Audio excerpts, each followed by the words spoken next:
Good morning, my all dear class 11th A students.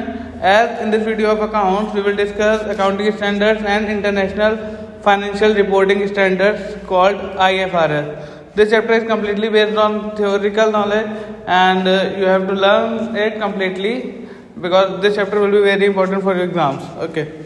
So, first of all, let me tell you that why is the need for accounting standard occurs. As we all know that accounting is an information system and its main aim is to provide financial information to the number of parties such as investors, management, creditors, government, etc. Such information is provided through a set of financial statement, okay, namely profit and loss account, balance sheet. Okay. As we all know that every company prepares profit and loss account and balance sheet. For that, the outsiders or the other parties can get the information regarding the company. Okay. So as per section 129 of Companies Act 2013, the financial statement of an enterprise should demonstrate a true and fair view of its operating result and financial position. However, what constitutes true and fair has not been defined either in the Companies Act 2013 or in any other states. Okay, so over a period of time, number of general accepted accounting principles called GAAP, general accepted accounting principles in the form of concept and conventions have been developed and accepted to bring comparability and uniformity in the financial statement of various business entities. Okay, means if we are doing any business, there will be many type of person and they will do many type. They will prepare accounts in your own way. So there will be a lot of difference.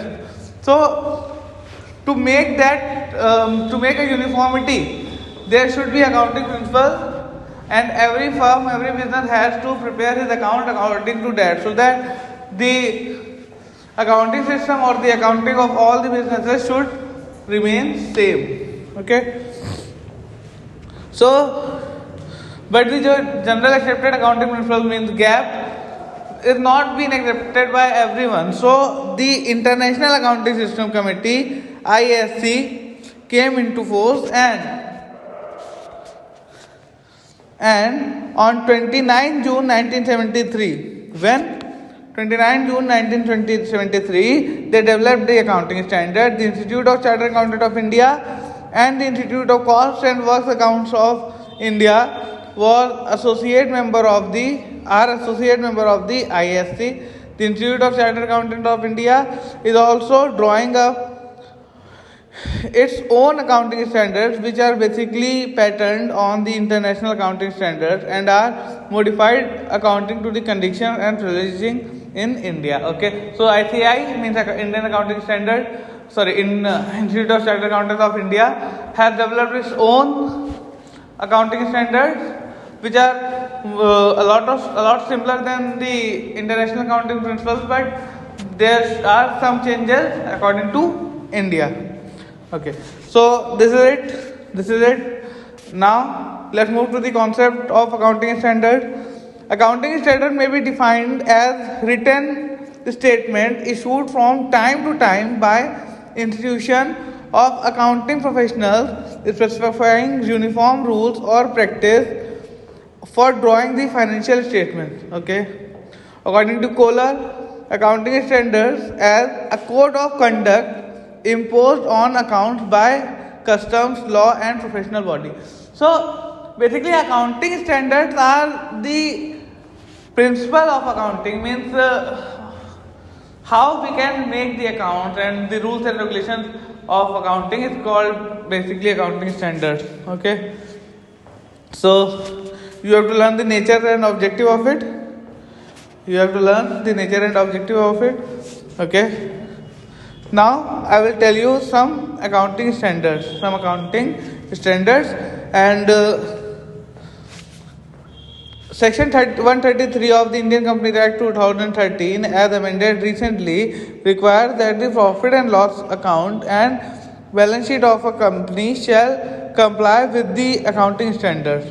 For this purpose, the expansion accounting standards means the accounting standards of Chartered Accountants of India as may proceed by the central government. As on 1st April 2018, there are 32 accounting standards. We have 32 accounting standards specified by the Indian compliances. Okay, and which is mandatory for companies. Which is means these accounting standards are mandatory for all the companies. Let's see. First of all, AS1 accounting standard 1, it is for disclosure of accounting policies. AS2, it is for valuation of inventory. AS3, it is for cash flow statement. AS4, contingencies and event occurring after the balance sheet. AS5, net profit. AS6, depreciation accounting. AS7, accounting for construction contracts. AS8, withdrawn and included in AS26. AS8 is not here, it is included in AS26. Then AS9, revenue recomposition. Okay, AS10, accounting for fixed assets. So these are the accounting standards which you have to learn. Okay, so this is it for today. In the next video we will discuss this chapter further, and in the next video this chapter will be completed. Till then, you all are requested to learn this chapter, learn this accounting concept and accounting principles and standard. And if you find any type of doubt and any difficulty, you can ask. I will be there to help you out in all your needs. Till then, bye bye students.